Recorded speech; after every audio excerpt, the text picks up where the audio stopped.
We are Indie Attack. I am Woody. I'm Kelson. And we are back with Grab Bag Week. Just a bunch of random games we wanted to play, kind of some stuff sitting around. No real central theme or anything like that. In between game jams and whatnot, so Yes. Here's some stuff. And our first game for this is OverPowered by ASCII. Yes. This developer is actually someone who I have played a game of quite a bit in the past for Indie Attack, back when we were doing this with Chicho. That game, Tower of Heaven, was The Dark probably Ages. one of my favorite games I've played for that. Probably one of my favorite indie games, period. It's a really, really cool platformer. And so is this. Yeah, this is a great game. In Overpowered, you are like a little hero, quote-unquote hero, scrawny little hero guy. Whitish humanoid creature with a little scarf on.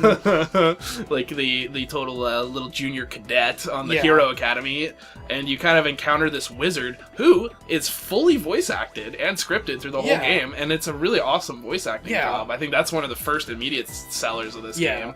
And it's kind of this week, actually, there is sort of a bit of a theme and a lot of self-referential genre humor, and I think this like really nails that tone of being you are participating in a kind of action adventure platforming Twitch platformer at first, but there's a little more going on as it goes along. Exactly, and there's jokes about how, your character, you have blocks that are obviously intended to be breakable, kind of like your Metroid-style thing, and you can't break them because you're too weak. You have enemies that you can't damage because you're not strong enough. Exactly. And, the wizard just kind of gets frustrated, and, you have to go through different pathways through the whole tower and everything. And then there's a big twist. There is. And kind of tying into the name of the game a little bit.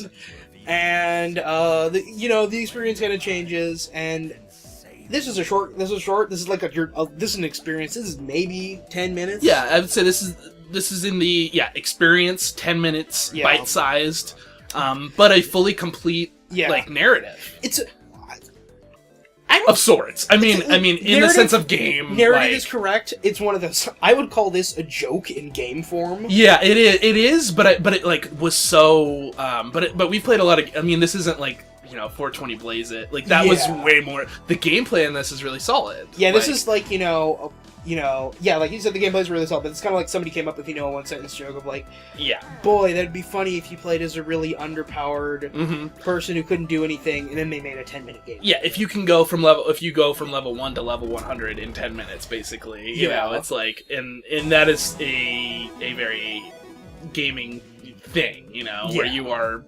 where you're gonna go eventually, and you have to grind to get there or whatever, and this says, let's skip that, and I think it was really, really good. Yeah. So it's funny and it's funny and it's enjoyable. It's not something you need to replay or anything like that. You know? But I would recommend it for the 10 minutes. It takes to play. I completely agree with you. I thought it did everything it wanted to do well. It did everything it wanted to do. It did well. Like the tension and release of the Twitch stuff was really frustrating, and I died a bunch. And I was like, oh, I'm gonna hate this game probably. And then it really rewards you for getting through those little Twitch platforming areas. So it's totally a recommend. Yeah, definitely check this one.